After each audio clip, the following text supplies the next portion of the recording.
I guess Joe Rogan talks a lot about that, right? The food pyramid. Mm-hmm. We had a very dysfunctional understanding of health for the longest time. The food pyramid was all f***ed up. The bottom of the food pyramid was all bread and carbs. Is that all a myth? Who came up with this? I think it was good intentions back in the day, trying to encourage kids to different foods and eat healthy. Right. So they've kind of reformulated it. And what is the perfect diet? this is probably going to sound like the lamest thing ever. I think the perfect diet for somebody is something that they can do week in and week out and that they can do for the rest of their life and be sustainable. Actually, Andrew Tack put it on his story. He had like to-go boxes of like rotisserie chicken. I'm like, wow. Fried chicken, I'd destroy you. Andrew, come on. 100%. He's hitting below the belt. Cane's, I like fried chicken. Most people want to lose weight, right? I think my general rule of thumb is always having a lean source of protein. So whether that be, chicken breast, ground chicken, ground turkey, even like lean cuts of beef or lean ground beefs, fish, incorporating a lean protein first, then going for a whole grain. So whether that be, a brown rice, a whole wheat pasta, whole wheat bread, potatoes, sweet potatoes, and then some sort of fruit or vegetable, some sort of color on your plate.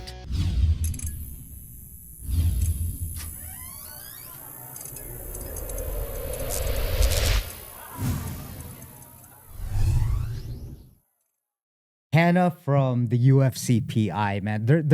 I'm glad you're here because there's a lot of myths, right? Like when it comes to nutrition. And I have the elites of the elite here. I was just telling Sean, who's the strength and conditioning coach, I had a podcast with him last week, that the way you guys work over at the UFC, which is the Performance Institute, is just nuts. Like the teamwork, you're the nutritionist, he's the strength and conditioning coach. You guys kind of all mesh together.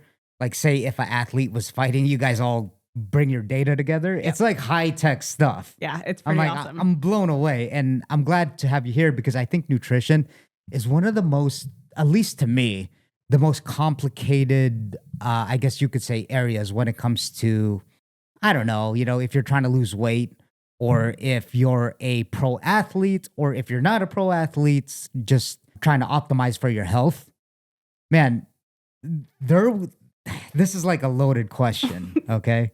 But what's your take on just basic, good, nutritional, like everyday diet for the common man or woman? Like a non-professional athlete? Yeah, like just someone that's trying to eat healthy. You hear that all the time, right? You do, yeah. So we'll get into the elite stuff later, right? Like we'll get into like Andrew Tackett's nutrition later.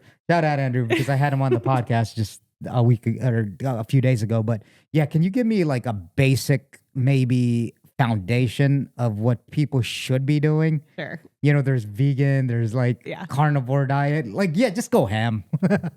I feel like we see so much on social media that it's almost overwhelming when it could be so much simpler. And I think we've, obviously it's different from person to person. And, if there's any medical conditions or stuff that, they have to eat a certain way. But I would say just for the normal, healthy American, trying to eat like less processed foods or, trying to eat more whole foods, whole fruits and vegetables.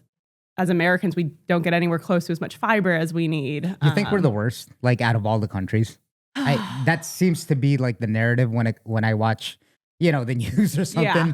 It's like everything's a lot bigger. It's I don't supersized. think so, believe it or not. Okay. And I've been able to travel so much with this job. Yes. So I've been able to see other parts of the world and their nutrition and the food that they have. And I actually think it's really amazing the convenience that we do have in America, whether you want to look at that as a pro or a con. But the fact that I can go to the grocery store and buy groceries and know that they're going to be fresh in my fridge for a week, up to 2 weeks. You don't see that in a lot of places, which is really cool. I don't have to go to the grocery store every day. I don't have to, I have so many resources available to me here in America compared to other places in the world. Do you mean like, when you say resources, right?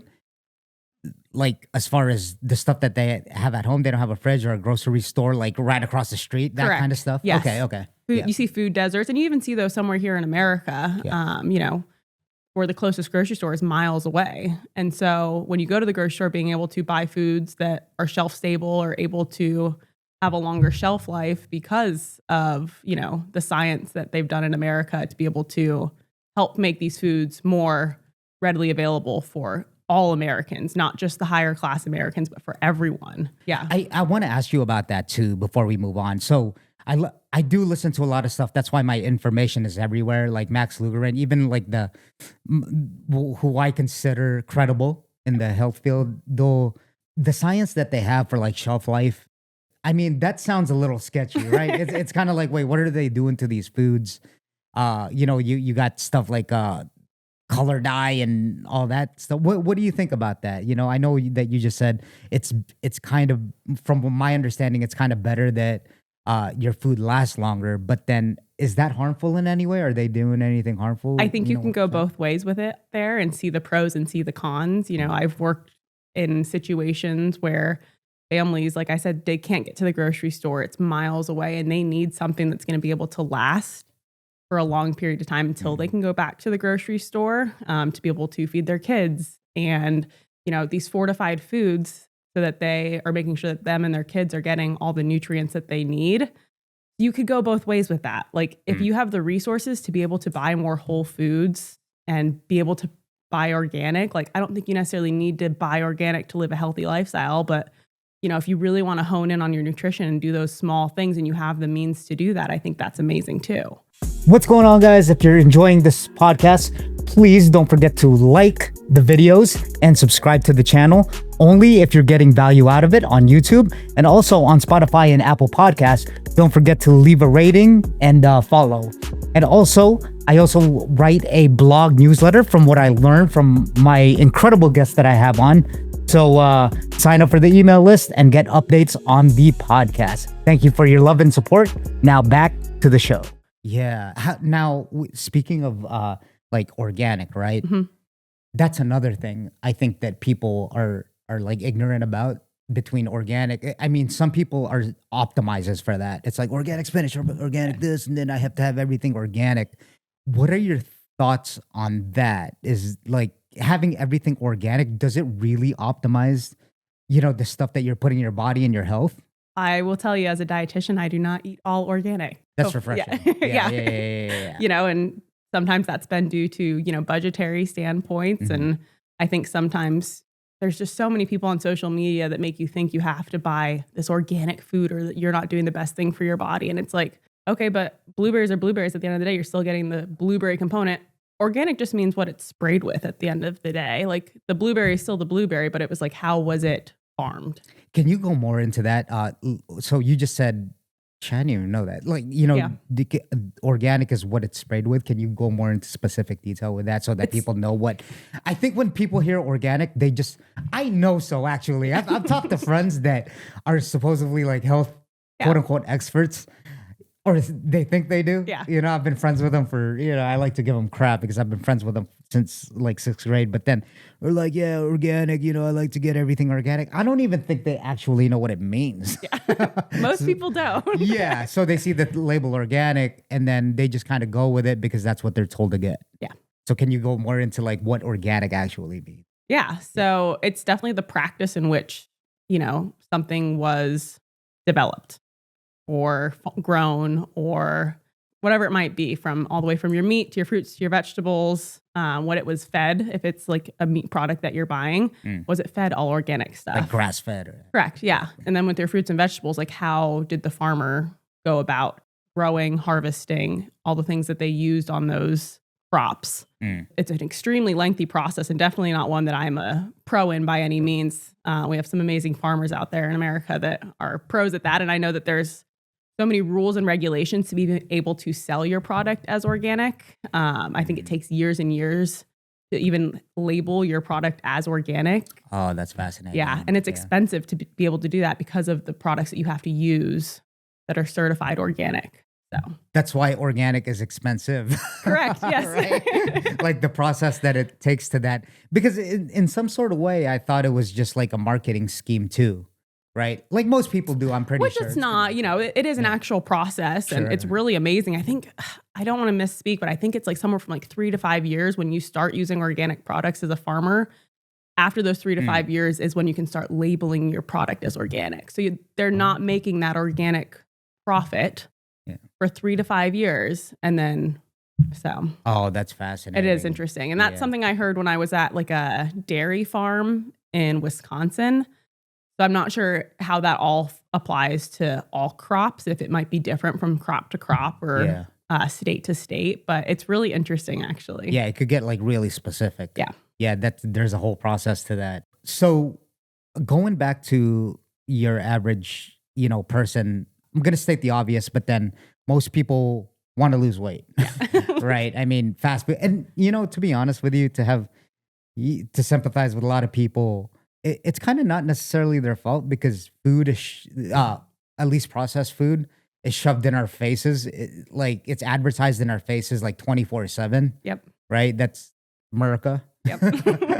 And can you give people, like I said, going back to it, a like kind of a game plan or a foundation into not even like trying to be a bodybuilder, just have a healthy life where they could wake up in the morning, say if they're like in their 30s or 40s, kind of getting, a little bit up there to where they could optimize their health where they don't feel like shit. Yeah. Yeah. I think my general rule of thumb is always having a lean source of protein. So whether that be, chicken breast, ground chicken, ground turkey, even like lean cuts of beef or lean ground beefs, fish, incorporating a lean protein first, then going for a whole grain. So whether that be, a brown rice, a whole wheat pasta, whole wheat bread, potatoes, sweet potatoes, and then some sort of fruit or vegetable, some sort of color on your plate.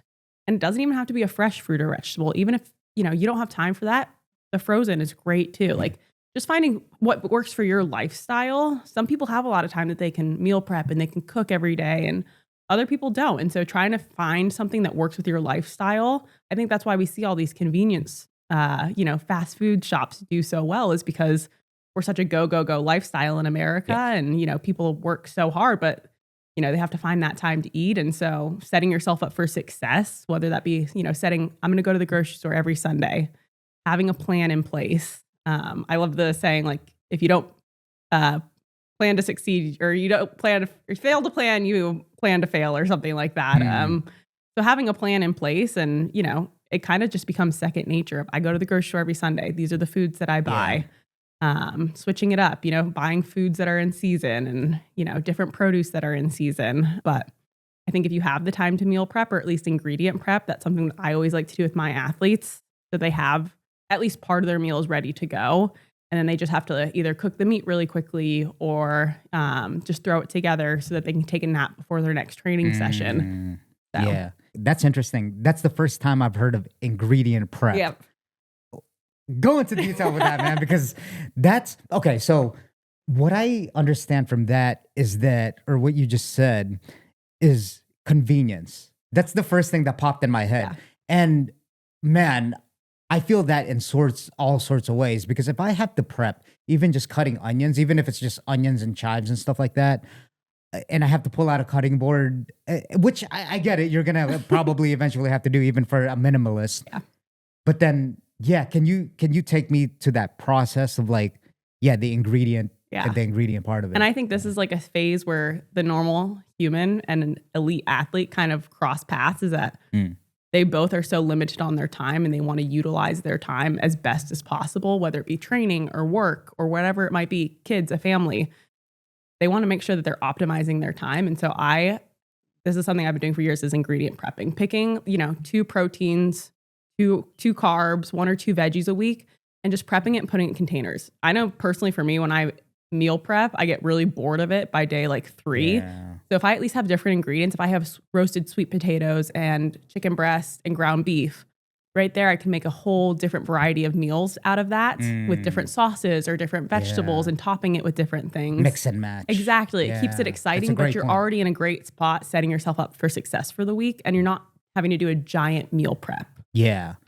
What's the most commonly used when it comes to, you know what? First of all, look, I'm really going to dumb this down. You know what I mean? And this is particularly for myself too. Why lean meats? So what's the science behind it? Yeah. And I think that's a good question for a lot of people, actually. Yeah. So our fattier meats, most of them contain what are called saturated fats. I call these the S fats. So it's saturated fats. I call them my sometimes fats, and they're usually solid at room temperature. that's how I remember and help my athletes remember what saturated fats are. So these are the fats that, we see leading more towards like clogged arteries, build up in the arteries. Those are the foods that we should probably be more limiting of. And so a lot of our meats, when they are higher in fat content, it's the higher in that saturated fat. Red meat like a ribeye? Oh, correct. Yeah. Damn. I did not. That's the last thing I wanted to hear. And so, but it's still sometimes food. Like if that's a food you really love, like still including it in your diet, but maybe it's for every time we do a ribeye, the next couple times we do a leaner cut steak, like a filet. Yeah, interesting. Like a turkey sausage or something. Yeah, exactly. Yeah. Still including it. I'm big on like everything in moderation. And I even do that with my athletes throughout their fight camps, so that you don't have this giant binging after the fight, because they've been including all their favorite foods throughout the entire fight camp. Yeah. Does that have a lot to do with like the way you digest the food too? Or is it just the clogged arteries that, like, say if you eat red meat all the time, does the digestion process have anything to do with it? How, like, say a tired athlete gets, or say how fatigued you get compared to like eating lean meats where it goes down? Yes. I guess So smoother. there's, it takes our body longer to digest fats in general, whether they are healthy fats, like saturated fats, whatever it might be. So usually with our athletes, we time that fat around training so that they're not, because they shouldn't go into a training or even fight day having a super full stomach. So making sure that they're, timing that fat after a training session so that they have enough time to digest it. We never recommend having like high fat before a training session. Okay. Yeah. So that's like a pretty big one. Like as far as when it's slow to like digest. But with some people that's great, because some people get really hungry after their meals. And I was just talking with somebody with this today and they're like, I'm always hungry. And we broke down their diet and they weren't eating enough fats in their diet, because fats help us feel saturated or satisfied after our meals for longer because they take so long to digest. Oh, interesting. So yeah. There's pros and cons, like you want to be able to find your healthy fats, but fats are also wonderful for, feeling fuller for longer. Yeah. So. Speaking of feeling fuller longer, if you could clarify this for me. So I eat a high protein, low carb diet. Like that's just what my framework is when it comes to eating. Does eating a lot of protein, whether you get it obviously from real food or, protein powders, is it true that it makes you full faster? I mean, makes you full for longer. So you eat less, which is a strategy in weight loss for what a lot of people do. So our bodies take a little bit longer to digest protein compared to carbohydrates. So I think that's kind of where that framework comes from of like protein's going to help me feel fuller for longer. Okay. But when it comes to like protein compared to fat, your body's probably going to break down that protein a little bit quicker. I think it's all about having more of like a balanced plate, depending on the individual, where in their fight camp they might be. Yes. So I don't think there's necessarily anything bad with a high protein, low carb diet. And if that works for you, I think that's great. Yeah. But when it comes to the digestive side of things, what's going on with like, say, okay, so another anecdotal kind of thing, like when I eat too much carbs, right? So carbs, they like turn into glucose, right? Is that what causes, like, when you eat, say, a lot of carbs during lunch and then you get that crash, is that like the insulin spike coming from the glucose? Like, where is that coming from? Or is that just not, like, is that just from the coffee that you drank this morning, like Andrew Huberman said? It really could be a whole variety of things, if I'm being honest. Like, I know some people that never feel like they have that crash, and they could eat the same thing as somebody else that always feels like they have that crash. So it could be, sleep from the night before. It could be the caffeine intake. It could be they had a really high carb, breakfast and lunch, and then didn't really have a whole lot of protein and fat in there. So it could kind of be a whole mix of all of those things. Yeah. It's hard to pinpoint just the one thing, but I do think, an American diet is usually pretty high in carbohydrates. We see these sugary cereals for breakfast, and then we see, a higher carb lunch. And so, having that more balanced plate with protein, carbs, fat, not only is it going to help you make you feel full longer, but it could help, keep that energy level a little bit higher throughout the day. Yeah, that's so interesting that you say that, because, you're right about like, the American diet, because that reminded me what I saw with Patty Pimflet. He said that pretty much he was asked, do you like American breakfast? He was like, that's dessert. That's pancakes with syrup, with a lot of butter. Yeah. Like that's dessert. It's not breakfast.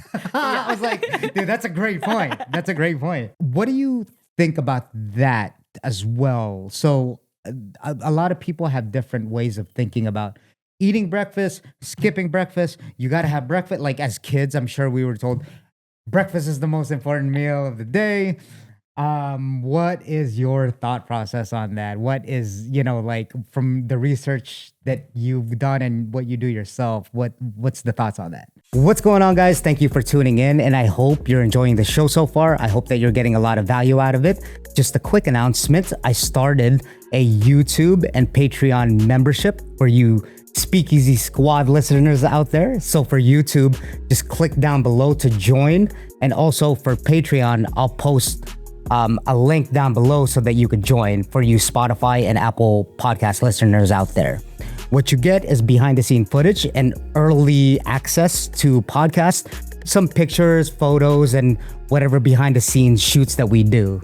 So click the links down below, and all the proceeds, actually all of it goes into this podcast. So to enhance productions, to get bigger guests on, all of it. So thank you for your love and support. And now back to the show. It's funny because I think breakfast is one of those meals where I can go 50-50 and it depends on the individual. I have a lot of athletes that train in the morning and they just do not want to go into a training session with a really heavy meal in their stomach. So, usually encouraging them to at least have something in their stomach, even whether it's, a tablespoon of honey just to give them that quick carbs or something. But I think, for most people, if you're going to go and be busy for an extended period of time at work, at school, wherever it might be, giving your body that energy that it needs to start the day off, probably a good idea, at least if it's a little something. And I always encourage people, like, your stomach is a muscle, just like your bicep. Like, you can train it. So, like, if you're not used to having a big breakfast, like, start small. Like, I always tell my athletes, if you never have anything before your training, maybe we start with like half of a banana. And then maybe in a week, we'll try to do the full banana and we'll go from there. But I think breakfast is important, but I don't think the most important. I think it's the daily, what you're doing for the entire day, if that makes sense. Yeah. Is it like a incremental? Are you saying that, you could snack during the day, or is it just like, all right, you have something small during breakfast and then you have lunch and dinner? Is that like the structure for it? Sometimes, depending on, but I do see so many people that will skip breakfast and then they are ravenous come the end of the day, 8 p.m. And then that's when they start eating everything in the cupboard in the kitchen, Right. Because they are so hungry because, they started the day not having any calories and now their body's trying to make up for it. And it's like, hey, like, we're not ready. Like, we haven't gotten enough for the day. Like, we need more. Yeah. So a lot of times I feel like if you at least start with something in the morning, you're setting yourself up for better success throughout the day to not have those cravings and that crash late at night. Yeah. So, especially I worked in football for such a long time and those athletes needed so many calories. It's kind of like working with a heavyweight where imagine if you need 5,000-6,000 calories and you miss breakfast and then you're trying to play catch up for the rest of the day. It's going to be really hard to get all those calories in. Man, yeah, that's so interesting. I think I was watching this podcast, Sam something. He's like Sam Sulek. I think he's like a big YouTuber guy, but anyway, and bodybuilder too. And he was saying, I thought it was a good point that he doesn't eat breakfast. So when he has lunch, I guess the thought process is that when he has lunch, he has to watch, like, I guess, how active he is because he doesn't want to get himself full, like during lunch, right? Because that just messes up the whole day for him, whether he feels lethargic after that. So he has to watch, like, really, okay, how much activity am I doing if I'm not doing that, or activity I'm doing in the morning on an empty stomach. And then I have to watch, like, my lunch, because if you go without any food in your stomach, and then, like what you said, you're really hungry after training, and then the rest of the day you're just like in bed, just like you can't even get up. Yeah. And those crashes are so hard. Yeah. They're so hard. Like, I know some people, one of them's me, that sometimes I can't even get up, and it's like so bad. It's so bad. Like, I can't even, it's almost like, someone hit me with a shovel or something. I don't know. It's almost like you need to spread out those calories a little bit more throughout the day, and have those more small, frequent meals instead of two giant meals, Yeah, exactly. So, but some people just don't have the time for that too. Like some of my athletes, like they have so many training sessions. It's like, okay, like we have to be strategic about when we're getting these calories in and how much we're getting in during that time. And so, I would figured it's like almost like substance abuse. So what I mean by that is that, look, food could be an addiction too, especially for athletes because they train so hard. They kind of go hand in hand. How do you kind of refrain from overeating? It's like, dude, these guys are, especially the people that you work with. I mean, these guys, the UFC fighters, and I don't know if you could attest to this. I know you said you worked with football players, and we'll get more into that. Yeah. But then I see these guys, because I used to play football too, and a lot of sports. But then the level of training that these guys go through, it's something I haven't seen before. Getting ready for a fight, weight cutting, all that stuff. Yeah. But yeah, how do you refrain from like being an athlete and overeating? Is that just self-discipline? Like just, okay, I can't, I'm cut off. Like, I think it depends on what part of your camp I think you do see a lot of these, MMA fighters that do, they make the weight, they have their fight, and then they just eat everything in sight after that because they deprived themselves throughout their entire camp. Like, I can't have the things I love. I can't have candy. I can't have this. I can't have that. And I think that's something that is really important for me to work on with my athletes is how can we incorporate your favorite things during your camp so that when you do walk away from the cage on Saturday night, you don't go and put on a bunch of weight and then make your next camp even harder. And it's just kind of this like cycle. So, it's a habit, right? Yeah. And so I love to like find out what are my athletes' favorite foods. Like if you love gummy bears, that's amazing. Like let's have gummy bears before our training to give us quick carbs. Oh, interesting. Yeah. Instead of the honey, like even gummy bears. Exactly. Yeah. Whoa. Yeah. Okay. Our body's going to use that sugar for the training that you're about to go do. Like let's incorporate something that you love. Like, or if you love sushi, like let's make sure we program you in a sushi night once a week so that you feel like you're getting like the things that you need to feel like food is so much more than just fuel. You know what I mean? It's connection. It's, there's emotional amazing. Eating, right? If you're feeling down, fight camp's not perfect. There's a lot of personal things going on in your life. Like emotional eating is one of them. 100%. You can just break it. Yeah. You can just break your routine and I very think, easily. our athletes have so much discipline, and I think I have so much respect for them because of what they do. Yeah. Because it's hard, at the end of the day, you have to make weight. So. Yeah. I think that's the most important, right? I mean, you're in the doghouse. You don't want to make weight. Like that's just considered like a big no-no. It's unprofessional pretty much from the way I see it. Yeah. Shout out to Evan Elder, a good friend of mine. And I saw his meal prep routine. I'm like, this is next level. Like he adds beets. His rice is purple because he adds beets into that. And he's so disciplined. I'm like, this is next level discipline. An ingredient prep guy right there. Oh, okay. Yeah. Okay, interesting. Yeah.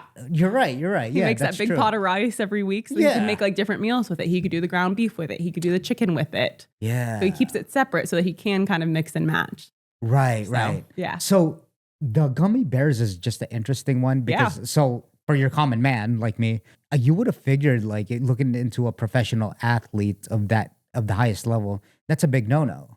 Right, like gummy bears, that's like processed and stuff like that. Is it the most nutritional? No, but if it's going to provide you with that satisfaction of having, your favorite food, then I think that's great. Like if you're going to go and have them tenfold after the fight, like let's incorporate them. Your body's going to use that, like fruit, honey, those quick digesting carbs, candy, gummy candies. All of those are going to be used so quickly and absorbed so quickly. If you're about to go have a training session. We usually recommend anyone to have like 30 to 60 grams of quick carbohydrates prior to training. Oh, really? So yeah, if you love like gummy bears, let's have gummy bears before training. Or if you love chocolate, like let's make sure we're having chocolate every night after dinner or something. Like incorporating those small things adds up a lot at the end. Because it's just one of those things that you're going to eat for the rest of your life. When your career ends, you still are going to eat. You're still going to need to have a relationship with food. And so how can I make sure as, a dietitian that you have a good relationship with food? Yeah. I can't help but think of just like, when you say gummy bears and chocolate, I can't, okay, well, first of all, I'm not like an elite pro athlete, but then I can't help but think, I'm just going to binge this out. Like this chocolate is in front of my face. like, excuse my French, but then fuck everything. I'm going to go to the store and just stuff my face with chocolate. Yeah. But imagine if you were having it every day and you like, no, I'm going to have this one square of chocolate every day at dinner. Yeah. You probably wouldn't feel that need to binge on it every Yeah, that's you know what true. I mean? That's true. Yeah. Because if you ever deprived yourself of something, you're like, oh, I really want pizza. And you're like, I'm just going to have this chicken instead. And then you end up going and getting pizza anyways after you've already tried to eat a full meal. Right. Because it didn't really scratch that itch. You know what I mean? Like, so. Yeah, that's so fascinating. I think when you have it every day, it kind of takes away that need, like the drive to like, I need to overeat this now that I am allowed to have it. I think that's the issue, is that we label foods as good foods, bad foods, allowed to have this, not allowed to have this. You know, I think it's all about finding that balance. Yeah, it's like yes, there are more. Yeah, it's like, yes, there are foods out there that are more nutritional than the others, but that's just one part of the picture. So. Yeah, exactly. What is to you, like, I guess, I'm sure there's probably no such thing. I don't know. But then what is like the perfect diet? Like if you had to picture it out on a plate, I know you kind of mentioned this before, you know, have some colored veggies, fruits and all that. What's like the perfect balance? This is probably going to sound like the lamest thing ever. I think the perfect diet for somebody is something that they can do week in and week out and that they can do for the rest of their life and be sustainable. But when you want to look at like portion sizes and stuff like that, is that what you're asking? Like, I guess, for sure. Because everyone's body's different. Yeah. I don't know if you've ever seen like the My Plate example. It's kind of what replaced the food pyramid that you probably remember from when we were kids. Yeah. Okay, hold on. Before we get, so I guess Joe Rogan talks a lot about that, right? Like the food pyramid. Is that all a myth? Is that just like, okay, who came up with this? I think it was good intentions back in the day of trying to encourage kids to, you know, eat healthy, different foods and eat healthy. Right. So they've kind of reformulated it. And even like the Olympic Training Committee has like a plate example that they use for their athletes of like an easy training day plate and a moderate training day plate and a really hard training day plate. And it's pretty much just different portions of like carbs versus protein. Okay. But yeah. Yeah. I do think it's like, you know, like I said, the thing that you can do the most consistently and the thing that makes you feel the best, you know? So. Where can people start? Like, say if someone has been, I don't know, they've been eating fast food all their life, right? Because it's so easily accessible. And if they're trying to get their diet right, what's the first thing they should do? Because there's so much information online about it. What should they do and where should they go? Let's just say for someone what's trying to lose weight, because that's obviously the common problem. I would say if you have access to meet with a dietitian, I always think that's a great starting point. Just to kind of talk through with somebody, you know, what your goals are, what your current like health status looks like. If you don't have the resources to do that, I think finding reputable science-based practitioners either to follow on Instagram. And, you know, I think Instagram and social media can be used as a wonderful tool, but it also can be very overwhelming with the amount of information that's out there. So finding people that are reputable, you know, have a good knowledge, you know.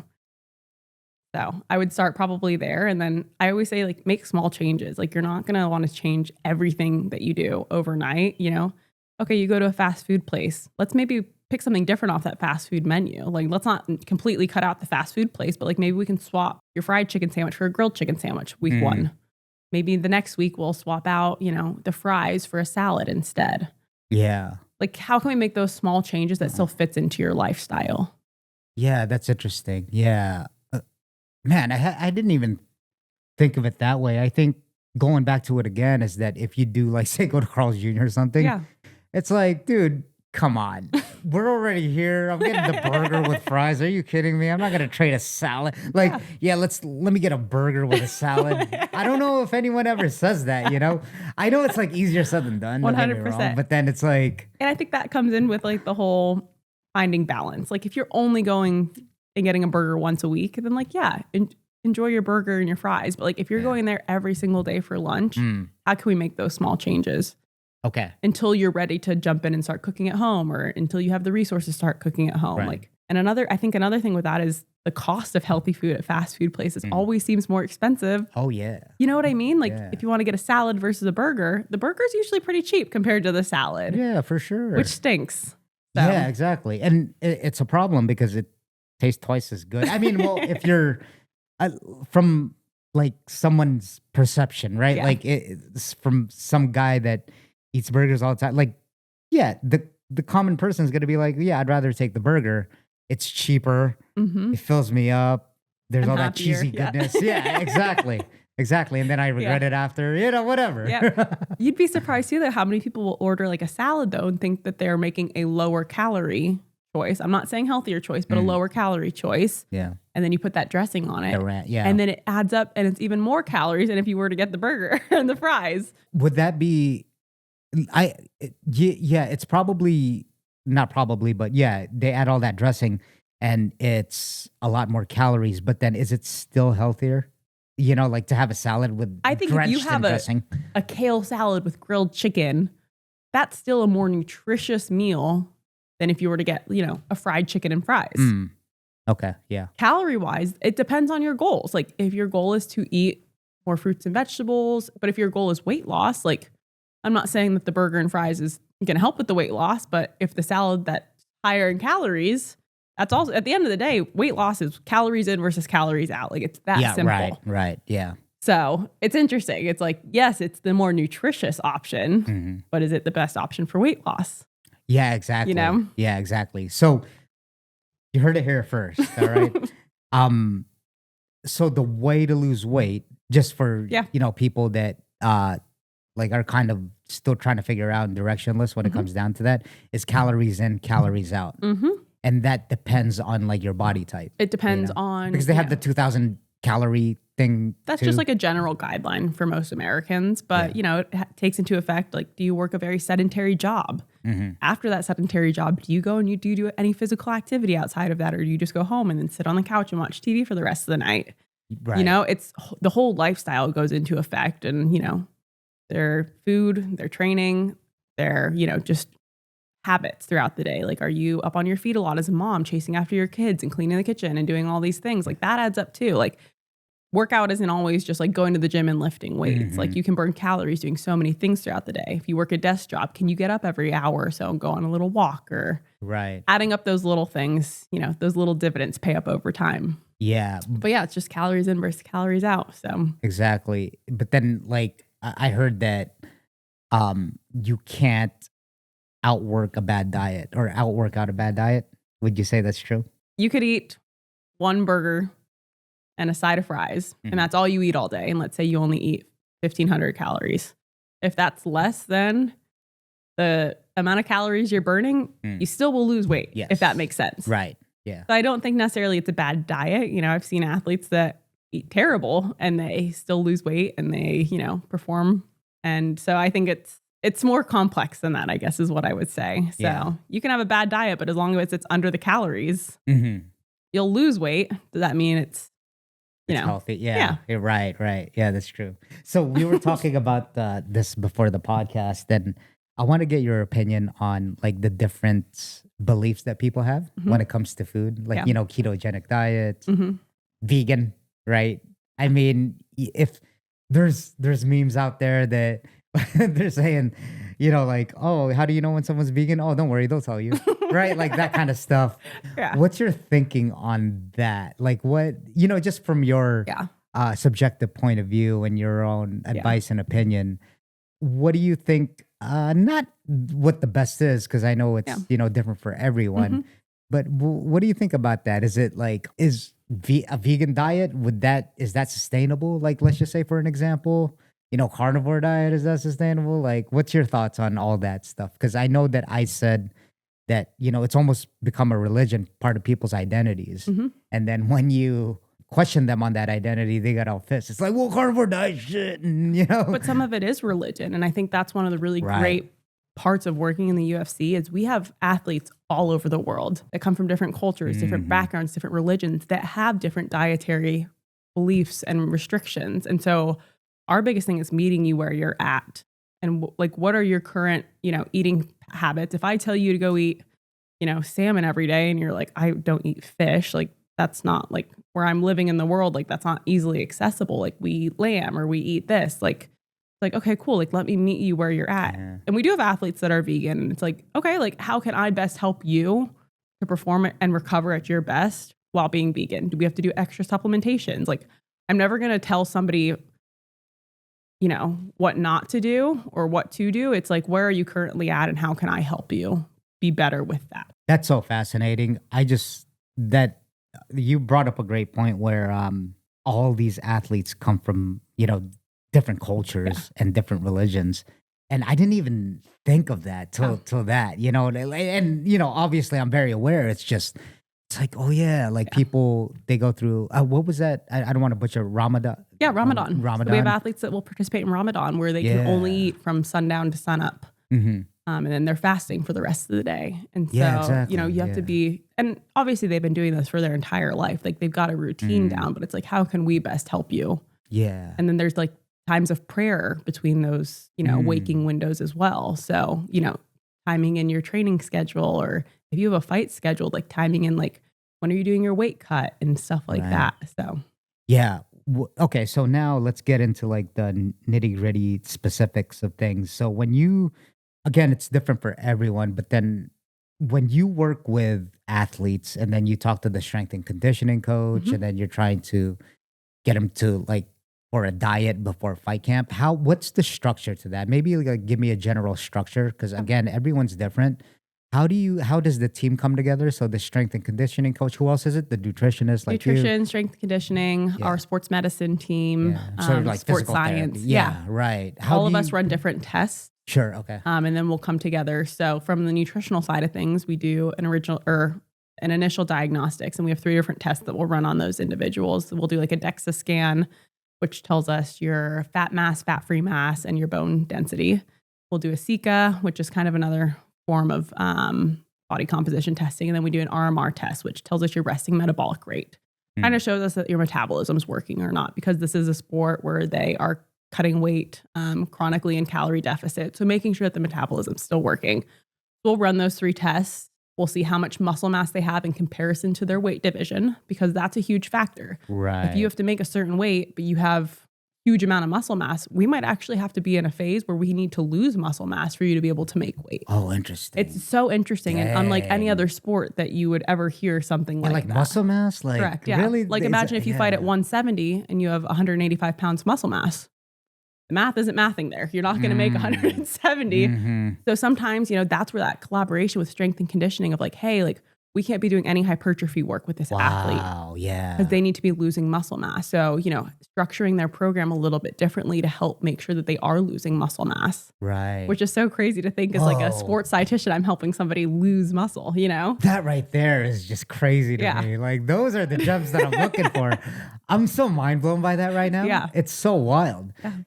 Please go into that more, because but sometimes we'll also run those tests and it's like, oh my gosh, like you might be in the wrong weight division, like based on how much muscle mass you have, based on how much fat mass you have, and that's not for us to make that decision, but that like, let's talk about it here, presenting that information to the athlete. They can bring that to their manager, their coaches, and be like, hey, like, is this something we want to consider? Or do we just need to make sure that I am adjusting my diet to make sure that I can make this weight class? Right. Damn, that's so mind-blowing. It is, that muscle mass thing. And then you got to like talk to Sean and be like, hey man, you can't. I don't imagine telling a strength coach like, hey. You can't like bench press or something. So vice versa to that. Yeah. What are some things that they tell you that you can't be doing? Like, oh, we got to cut that down. Something similar. I will say that muscle mass thing. Yeah.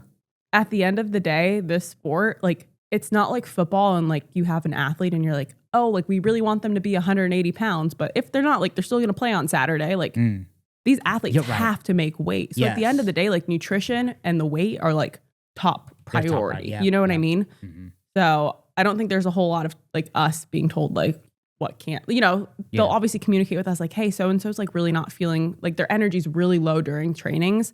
Can we add in more carbs prior to their training session? Okay, yeah. Or they're having a lot of stomach indigestion during their trainings. Like maybe we need to adjust certain things. And so having that open communication is awesome for us. Yeah. When they have stomach indigestion, is that just biology or is it just because they ate the wrong foods? It could be a lot of different things. Yeah. Like I said, it could be you had too much fat and fiber before your workout and your body just hasn't had time to fully digest it. Okay. And then you're going straight into a workout. Or it could be, you maybe ate something, fried or greasy the night before or spicy, and now you're just having a little bit of upset stomach. It could be a whole thing. Or it could be you took your supplements on an empty stomach and that's not sitting super well. Yeah. So what messes up? So, like, I look at a guy like Marab or Andrew Tackett. What shouldn't they be eating? Now, I know that seems like an obvious answer. Is it too much sugar that messes up like your cardio when it comes to like training or a fight? Or is it eating something too heavy? So it's really interesting, like a fight camp, and I can kind of get into like the nutrition of like what a fight camp leading up to a fight looks like. Obviously, we're going to be, for most people, in a calorie deficit. And so, it depends on where their starting point is with muscle mass and stuff. Like, are we maintaining muscle mass? Are we trying to lose muscle mass? So we'll set, a protein range based on that number. And then, how many carbs do we need to support their training? We'll set a number, and then fat to support hormone production. And there are obviously like ideal ranges that we set those numbers in, but when you have to be in a calorie deficit, you have to start pulling from somewhere. Right. So it kind of just depends person to person on where that starting point is. But so they're in this calorie deficit, this whole camp, and then comes fight week. And then we kind of flip things on its head, and we completely pull out carbs, we pull out fiber, we pull out electrolytes to kind of lose some non-essential body mass during fight week. Then we go and do the acute weight cuts, and then we flip it back and we do a huge amount of carbohydrates after weigh-ins to help restore the glycogen stores in our muscles and our livers to help with performance. And it's the sport where you never practice how you play necessarily, because you're never going to do like a practice weight cut. You know what I mean? You're never going to practice what it's like to, cut out all these foods throughout the week and then, reintroduce a larger bolus of carbohydrates. I mean, you might be insane if you did that. Like, exactly, but nobody does it. And we work with a lot. Let me go through that real quick. We work with a lot of insane people, and I've never seen anyone do that. So. Oh, yeah. Even the most insane. Yeah. Well, it's like, let me get in some practice weight cuts before my actual weight cut. Exactly. So I could feel like crap. But they do it so much. So it's like they almost are aware, but it's such an interesting thing. Like even when I worked in college athletics and with football, it's like, we always had like a practice, game day before season started. And we would practice like, what's the pregame meal going to look like? And how does that feel on your stomach before you go in? And we do like a practice mock game where it's like, we do fight simulations and stuff from like an actual fighting perspective, but from the actual food side of things, like you don't practice that really. So it's very interesting. Yeah, that is interesting. Yeah. That is interesting. It's almost like you just get one shot at it, right? Yeah. Like Eminem or something. Off the Eminem song. But anyway. Okay, so leading up into, so that's why you guys travel. Like, so let's take it behind the scenes, right? Like, so after they have that weight cut, because I've just listened to interviews and that's where I picked it up. Like, I think Dustin Poirier was saying one time he just has pizza and just completely blows up after like his weight cuts. But what's actually the proper way to do it, if you could go into like more specific details? Yeah, so we provide each of our athletes with an individualized rehydration drink after weigh-ins. So that's the first thing that they'll do after their weigh-ins is get in some rehydration that contains carbohydrates and electrolytes to start rehydrating them. What are some carbohydrates that contain those hydrations? So we use like a carb powder. And we just mix that into a drink for them. And then we'll switch over to like an easy digestible carb after those first two rehydration drinks. We'll do like a rice pudding because it's really simple on the stomach. Just a lot of times we see a lot of stomach issues after the weight cuts just because of the nature of it, like the heat exposure and stuff like that. So starting with the rehydration, getting those carbs and electrolytes in, but we do it at a rate that's their body can absorb because there is a limit to that, believe it or not. And so we're doing it at a slow pace. We tell them, drink this bottle in a certain amount of time. They're still going to smash it within 5 minutes stepping off the scales because they're extremely dehydrated. Yes. Yeah, exactly. We try to help plan for that as much as possible. And then we provide them with extra rehydration drinks based on how much weight they had to cut. Like I said, it's individualized for each person and how much weight they had to cut. Then we'll start moving into those simple carbohydrate foods like the rice puddings. Everything's going smooth there. We'll move into like a normal meal, but we still prioritize heavy carbohydrates for the next 36 hours from weigh-ins or however long they might have until the actual fight time. Low fat, low fiber, moderate protein, because our main priority is getting that glycogen reabsorbed into our muscles so that we can use it for performance. Okay, glycogen meaning? Carbohydrates. Yes. Okay, gotcha. So that's what carbs are stored as in our body is glycogen. Oh, okay. And so we've completely glycogen depleted them throughout fight week because we've cut out carbs. Right. They pretty much go into like a ketogenic diet during fight week to help with that. And so now we're trying to get that back into the body. Is that when they're feeling most vulnerable? Is that why? I mean, I know hydration has a big thing. They're like, these guys are way dehydrated. But that's like the biggest thing that makes them just depleted. Yes. When it comes down to that. So we'll do, carbohydrates. We'll deplete that. That'll help with a couple, 1 to 2% of the body mass. The carbohydrates, the electrolytes, and then the fiber, just clearing out the gut contents and stuff like that. But we still give them high fat, high protein during fight week. So they're still getting the amount of calories that they need. It's just from a different food source that's not being stored. But yeah, it's different going from these like larger meals to when you have a high protein, high fat meal, it's a pretty small meal. So we're also looking at the weight of the food that they're consuming. Right. So in your opinion, like how brutal are the weight cuts to the body just in general? I mean, it can't be good. I can only speak from like witnessing it, if I'm being honest. Like I've never gone through a weight cut myself. So I feel like, I'm always kind of at a disadvantage there of I can sympathize for them, but like I don't know what that actually feels like. And, I keep telling some of my athletes one of these days I might do a weight cut. Just because I want to be able to understand like what it feels like. Imagine cutting all this weight and then you have to go sleep. Yeah. Like, I don't know about you, but there's been times where I just don't drink enough water during the day and I try to go to sleep and I like need to chug water or I start cramping, and, and they have to sleep throughout the night like that before weigh-ins in the morning. Right. So, I think that if you do it right, it doesn't have to be terrible on your body. I mean, you see all these athletes, they do it week in and week out and then they come out and perform at their absolute best Saturday night. You know what I mean? I figured I'd just ask because, that's true. Yeah. But then you don't really know what's going on behind the scenes. Correct. I mean, some of these guys are just freaks, right? They're the elite of the elite. Yeah. So they have that poker face. Like they break an arm, they don't care. You know what I mean? Like they're still fighting. And it's different from person to person. Some athletes don't want to cut as much water weight come Thursday night. And so they'll come into fight week at a lower weight. Right. Whereas some people come in at a higher weight on fight week and then they do have to cut more weight throughout the week. So it just depends person to person, their preference, how they feel during weight cuts. And yeah.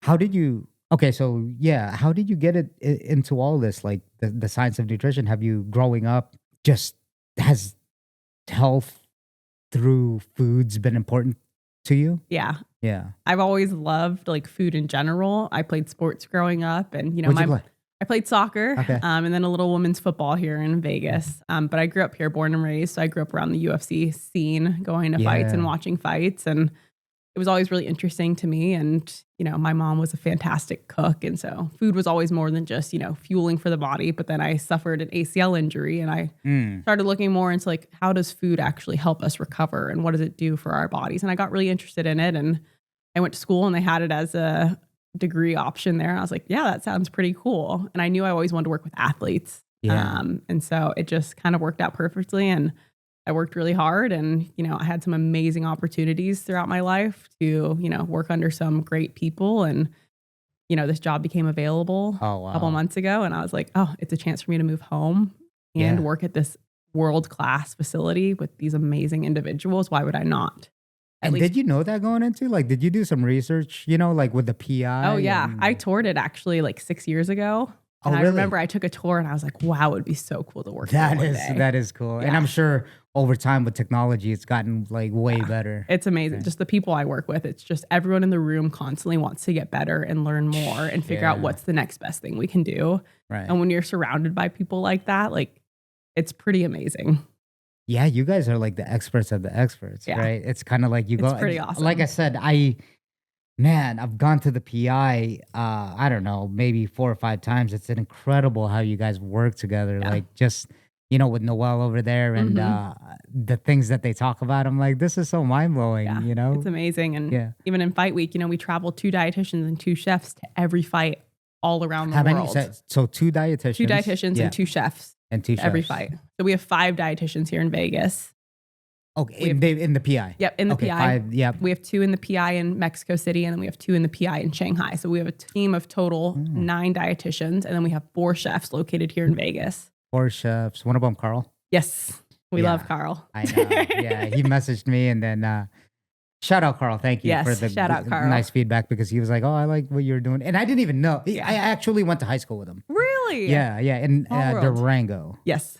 And he messaged me, and I haven't talked to him in a while. Yeah. We knew the same people, and he's seen me at the PI, and obviously with Evan, and then my podcast, and he was just like, "Oh, I'm a chef over there," and then I think he just got back from Abu Dhabi. Yep. Right. Yeah. I was like, dude, this is crazy. Yeah. And they are amazing what they are able to produce with the limitations that we give them during fight week. Like, our chefs are amazing. What do you mean by limitations? We tell them you can't do any carbs. Oh, I see what you're saying. You can't salt the food. Imagine these like high, amazing chefs, like high class chefs. And I'm telling you, you can't use salt. You can't use salt. Oh, dude, they're probably pulling out their hair. They're probably the things that they come up with blow me away every single week. Yeah, sure. The they're sauces artists. that they come up with and the different like seasonings that they incorporate instead of salt. Oh. It's pretty amazing. And I will say, like, I've tried the food, and I think when you eat the food and you're in fight week and you're already depleted and you're like, this tastes amazing. And you're like, does this really taste good? Or am I just like so down in the dumps? But I've tried it and I can say it's amazing. They make this like protein cheesecake for fight weeks. Oh my goodness. The athletes are always so excited every fight week that they come to, because they know that they're getting that cheesecake. Wow. Yeah. It's pretty amazing. It was so interesting. I don't even know if I'm supposed to say this, but then, no, actually, Andrew Tack put it on his story. He had like to-go boxes of like rotisserie chicken. I'm like, wow. Like, I would like to trade places with them right now. I know I've seen a lot of the stories in the PI and then the food there. And then the access that these athletes have, I mean, they're very, very fortunate. Yeah. Like, we try to make it as easy for them as possible. Like, yeah, for sure. Like convenient and easy. And even, I know we're getting out of like the topic of nutrition, but then even like the physical therapy that Evan got because he got injured for his fight. I'm like, this is so wild. And then they have him go to the pool, then strength and conditioning.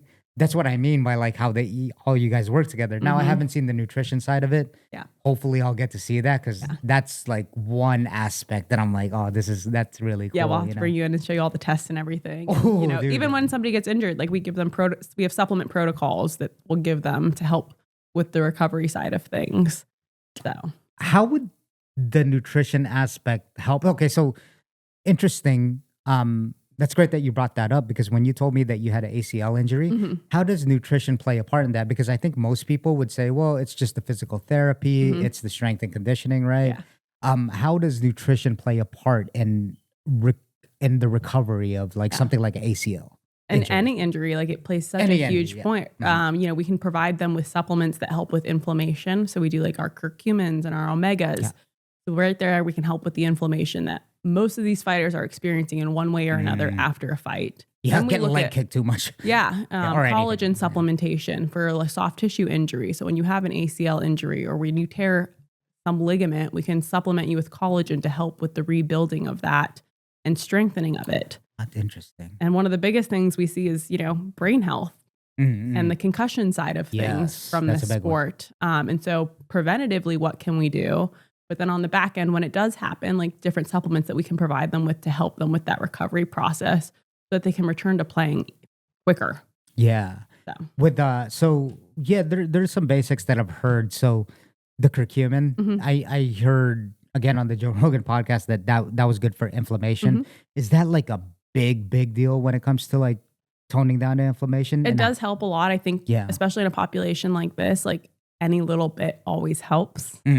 So if we know it's going to help, like, absolutely, let's include it. And I think, supplements are just that. They supplement the diet. So, but they're not the main, but they're supplements. But also when these athletes are in a calorie deficit, the supplements can be a huge component because that's true. Sometimes we can't get everything that we need in the amount of food that they're getting.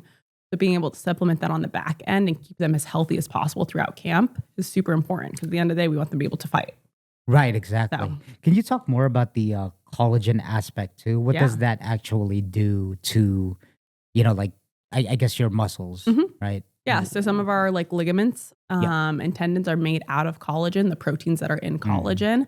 And so it's one of those, obviously we get all the proteins if we're eating animal proteins. We're eating complete proteins. We're getting all of them in our diet, but this is just kind of a more concentrated dosage of the specific proteins that make up those ligaments that help with the collagen building. Obviously, a lot of people take it too for their hair, skin, and nails because that's what it's made of. And I think that's what a lot of them market it towards.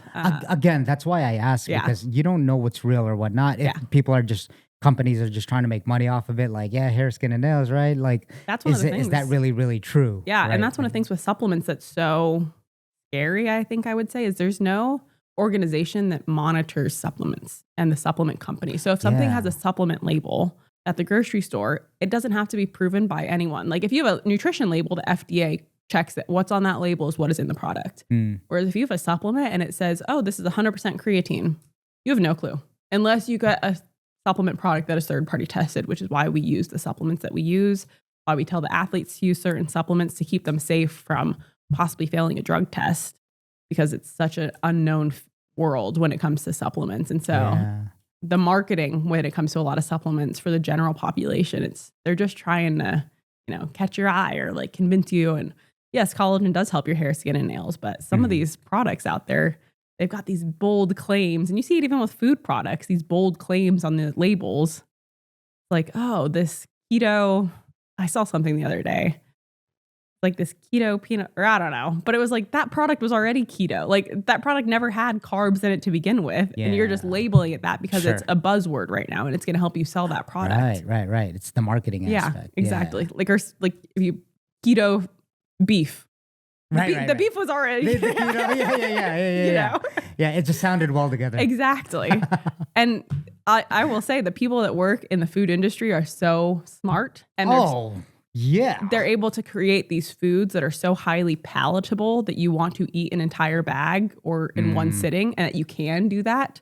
But also like the wording and the gimmicks and the commercials, like it's at the end of the day, they're trying to make money, and like kudos to them because they're doing a fantastic job because they know what they're doing and they know who their audience is. But next time you go to the store, I encourage you to just look at some of the labels of things, and you're like, but in 10 years from now, it'll be something completely different. It'll be like high carb, or it'll be a whole new diet of like fuel your diet, go longer, faster. Exactly. Right? Like the slogans.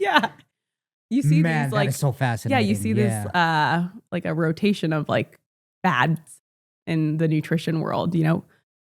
5 years ago, cauliflower was like everything. We had cauliflower pizza crust. We had buffalo cauliflower. Yeah, for sure. Buffalo it had its moment. You know what I mean? Right now, I think it's definitely this protein movement of like high protein everything. Right, exactly.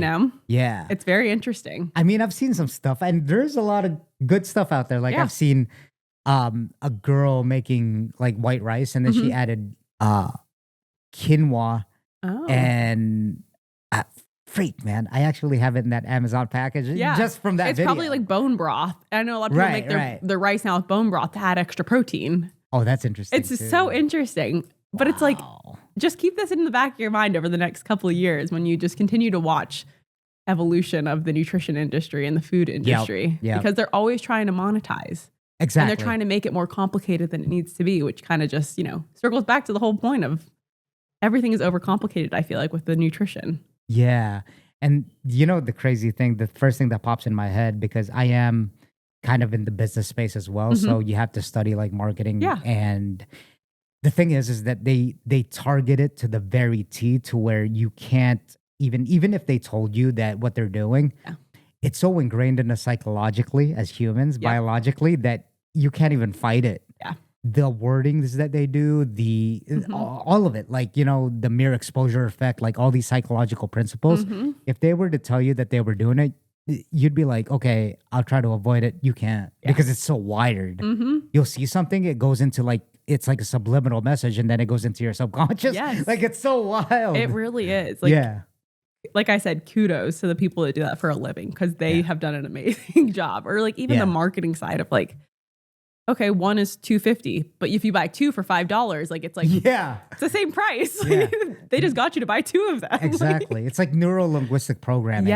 Right? Yeah. And that is so interesting. And then the scarcity effect, it's like, oh yeah, we only have 10, so limited time only. Oh my goodness. And this got me super excited because I was just reading one I think is one of the best books of all time, which is like Psychology of Influence or something like that by Oh. Robert Cialdini. Okay. Oh my goodness. I haven't read it. I'll have to add it to my Like, list. this is one of the things, and I promise you this relates to food. It could be weaponized. I don't recommend that people do because it's unethical. But then say like the reciprocation principle, where again, I know we're getting kind of out of tangent, but it relates to food too. Yeah. If I give you like a bottle of water, right, or a soda without you asking for it, you're gonna feel the need to reciprocate that. Yep. And it's interesting because if I even told you that, like I'm telling you that right now, you're not gonna be able to help yourself. Yep. Be like, oh, he's just like a really kind guy, and that's why I say, don't. If you're gonna do something like that, be nice about it and like do it out of genuine. Yes. Because that's just scumbag stuff. If you're like trying to like, which a lot of marketers do. Yeah. But I guess it makes the whole world go around. I don't know. You know. Yeah. But yeah. So after the fight is done, right? After you've got these guys, you blew them back up like in a good way, you know, after their weight cut. Yeah. What do these guys usually do like after the fight? Are they sticking to the regimen? Are they just like, you know what, man, I'm going to have like Patty Pimplett style. I'm going to go have pizza and ice cream and then just go wild. Like what? And this is a wild question, but then what's your recommendation on what they do? Do you recommend them to binge out a little bit because they've been deprived of the foods that they like, or obviously a balance is good, right? Yeah. I mean, I think number one recommendation, I always tell people like, go enjoy time with your family. Like decompress. Yeah. Don't track your food for a couple days. Like, and it depends on the individual too. Some of, the younger athletes, they want to fight or they have to fight every couple of months. And so they don't have necessarily the time to like completely get off trails. Like they kind of have to go right back into things. And some of them want to go right back into training, which is fine. Yeah. So it's kind of individualized person to person, but definitely like take time and step away from this from a minute and go eat the food that you love. And, we'll get back to it. Like you can't do that much damage, hopefully, in a week. But some of the athletes, we only see them on fight week, and that's okay too. Sure. And then the athletes that we do work with, it's usually, hey, I'll check in with you in about a week and we can kind of, touch base on notes that we have from fight week of things that you think went really well during this camp, things that you would like to improve for the next camp. And we'll set a plan for moving forward. Yeah. Is that mandatory for them to go see you at least once during like their fight week, or do they even have to see you guys at all? Not Is necessarily. there like a checklist that there's like a check-in day on Tuesdays at the hotel where they kind of go and they sign their posters, they check in with equipment, get sized for everything. And then they'll usually stop by our table, give us their weights. We give them like their supplement bag for the week of like fight week supplements, any fight week, like weight cut supplies that they might need. And then food if they would like that from us. We send out a form like a week in advance to kind of ask them what services of ours they will need or want from us. So if they fill it out, it kind of gives us a good idea. But there's times where, they do their own thing. They have their own person, which is totally fine. We're always there to support them no matter what. Yeah. So, but I would say for the most part, we provide at least food, supplements, all of that to a majority of most fight cards. Yeah. Do you know of any fighters? Obviously you don't have to name them, but then that just completely don't utilize the PI as far as like nutrition, stuff like that. They're just like doing their own they've got thing. their own people and maybe that's because they've been using the same person since before the PI was even around. Oh, so they're like dedicated. Exactly. They've got their routine. They've got their system down, which is also totally fine. Some people will fly out their like private third-party dietitians and they'll cook for them on fight week. And so, there's different things. So Right. Yeah. But then to not be able to use the PI, and again, I was talking to Andrew about this, it's just like, dude, that's such a big resource. And I think it's one of those things where if you want an edge, you have to utilize that PI, man. I can't think of, not even just the nutrition aspect of it, just the whole facility in general. And I will say most athletes that don't even necessarily work with us will at least come and utilize the PI at some point, every year or so. They'll come in for at least a fight week or just to get some tests done. And then maybe they just take those test results back to their own team, which is totally fine, So like I said, the PI's only been around for 7 years now, but the UFC's been around for so long. So some of these people, they have so many systems or they live in places that they just don't have access to come to Vegas all the time and utilize the PI, which is also okay. Like we work with athletes all over the world. It's hard sometimes to figure out, hey, you're in Australia. When's a good time for us to jump on a call? But we make it work. And some people just find their own people that live at least where they are, so they don't have to worry about that time change. And so when you travel, right? Mhm. You're traveling to Qatar. Yeah. What does that look like for you? Because to me, that sounds incredible. You Yeah. know, you get to do what you like to do, Mhm. help these fighters, get to where they need to be. Yeah. I mean, if you think about it, it's like a movie. It's like a crazy experience. really When you is. told me that during text, I was like, dude, that's amazing. yeah, it's Right. pretty funny whenever I post things on like my Instagram. People Yeah. are like, "You work the coolest job ever," That is cool. and I do. Yeah, you But do. yeah, it starts weeks before, we start to get in contact with the hotel staff. This is what our chefs are going to need for the week. 'Cause our chefs will go and utilize the hotel kitchen for the most part and cook. Oh, okay, so before we move on, Yeah. can you so is the UFC contracted with these hotels? Like, they're like their go-to hotels, and then they're like, okay, we're gonna utilize your kitchen. Because I can't imagine you just going to the Marriott and be like, hey, everyone clear out. It's in the contracts that they have with each hotel that we will be utilizing certain aspects of the hotel. I don't know the whole side of that thing. Sure, Luckily, yeah, that's not my Right. job to have to worry about Everyone those get out. contracts. Yeah. Yeah, everyone get out. But yeah, so they always know that that's going to happen prior to us arriving. And a lot of times when we go to somewhere that we've been before, we utilize the hotel that we've been to before, just so that the flow of things. They know, yeah. Exactly. They know what's up, what yeah. we're about to do. We know where their stuff is. Right. But our chefs have to really pivot and be able to adjust certain recipes based on, we could be going somewhere across the world and maybe they don't have a stand mixer. And maybe one of our recipes needs a stand mixer. And so you have to be creative and come up with like different ideas. But so we meet with the hotel staff and the chefs via like a Teams call a couple weeks in advance and just go over what to expect from us. What can we expect from them? Like, hey, are there bathtubs in the hotel rooms? Because that's something important for us to know going in, that we can game plan with these athletes of how are you going to do your weight cut. Oh, okay. Yeah. So setting up like having as much knowledge as we can before arriving at the hotel. And then our chefs will, tell the staff we're going to need this list of food to be able to cook. And hopefully they can order it for us. If not, our chefs have to go out and kind of source the food on their own. And then, so about a week in advance, so the Friday before fight week, our chefs will fly out, depending on the location. If it's international, domestic, the days will look a little bit different. But so the chefs will fly out, the dietitians will fly out the next day or same day sometimes. We arrive usually Saturday, Sunday. We'll get everything.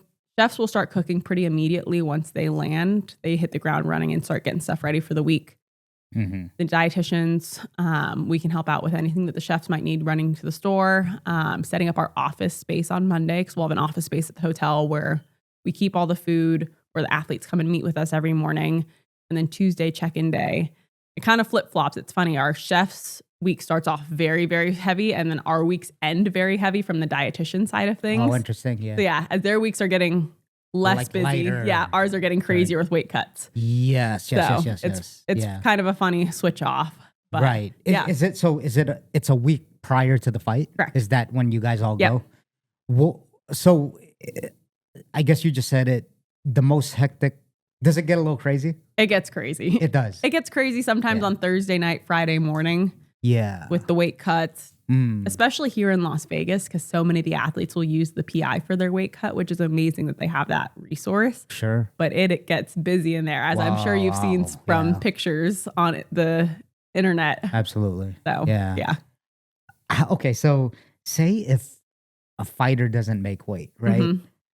Do they hold like the nutrition staff accountable for that, or is it all just the fighter? Is it like, okay, the fighter didn't make weight, that's so unprofessional? You know what I mean? Like it's Yeah. like, oh, that's not good. And are they like, are you guys doing something right? That you know what I Like mean? Do you have a boss from- of From like the higher ups of the UFC. yeah. Okay. So do you have, dude, this is all so fascinating. So when do you guys get back from the travel? So we will usually travel back. We have to at least stay until all of the athletes head to the arena for the fight. So once they're all at the arena, that's when we're pretty much done for the week. So Okay. some Yeah. of us, usually we fly out Sunday back home. Right. And do you guys, like all the chefs and all that, do you guys fly out together? How does like traveling even work? Do Yeah. all the nutritionists stay together? Like what, how does that Not work? all the time. Yeah. We don't have to, and some of us have different preferred airlines. So, Okay. you know, some of the Delta crew might leave a little bit earlier because that's what time the Delta flight leaves. Right. But we have an amazing travel department that helps coordinate all of our flights and everything. And sometimes we end up on the same flights. Sometimes our chefs will leave a day early just because they don't have to stick around. They don't really need them. Yeah. At that point. So, yeah. Oh, that's fascinating. Yeah, sometimes we go to the fights and sometimes we just sleep for a long time. So yeah. It's like it's like time for my Spirit Airlines. Yeah. I haven't had to do that. Yeah. It's like no leg room. No, they take very good care of us. I'm awesome. sure. Yeah. I'm sure. That's awesome. Well, any last word, any advice to your, I guess, again, going back to your common man, because obviously a lot of us aren't, and when I say common, you know, don't feel too bad about that. I'm not trying to say that you're any less than these pro athletes, but any last word on how to optimize maybe as best as you can with the limited amount of resources for your health, for your common man, quote unquote. Yeah. I think your average person. Continue to educate yourself. Try to find people that you trust to educate you. People that seem reliable. Usually they're not the people that are shirtless in the middle of a grocery store. Are you sure?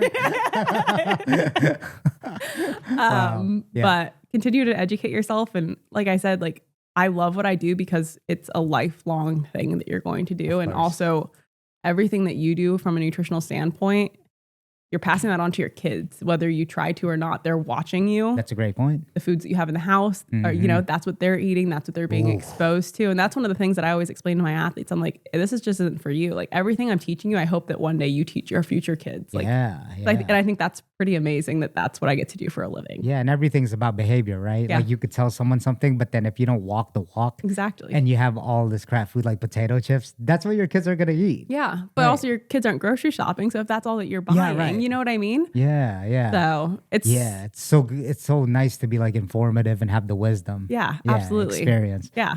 Especially at the highest level. Yeah. Right? Like that's I mean, and even me, like I want to continue to learn forever in this field because I think it's always like changing and we're always learning new things. Mm-hmm. I might come back on this podcast in 5 years and be like, oh, I know I you're was gonna wrong. come back. Yeah. No, keto for sure. was amazing, or you never know, you know? Yeah. So it's pretty amazing, just the field of nutrition in general. Absolutely, and how food brings us together as a community. Yeah. You know, some of my best memories are gathered around the table with my closest friends and family. I love it. Yeah, and I think nutrition, more than most, and this is just my personal opinion, is just so complex. Yeah, everything goes down to like basics, and that's what I was trying to get out of this podcast. That's why I talk about, you know, like if you don't have a lot of resources, that's where I was trying to get to. But I'm sure I'll have you on again when, you know, we haven't even scratched the surface. I mean, this is, you know, like I know that you're from the highest level and working with the highest athletes, but then I wanted this to be like really value driven for people with a lot of people, you know, people like me that don't have a lot of resources to like great whole foods every day. You know what I mean? Like paying organic 100%. for organics every day. So Anna, thank you for coming on. Thank you for having me. Yeah. Thank you for your time. Of course. Let's go.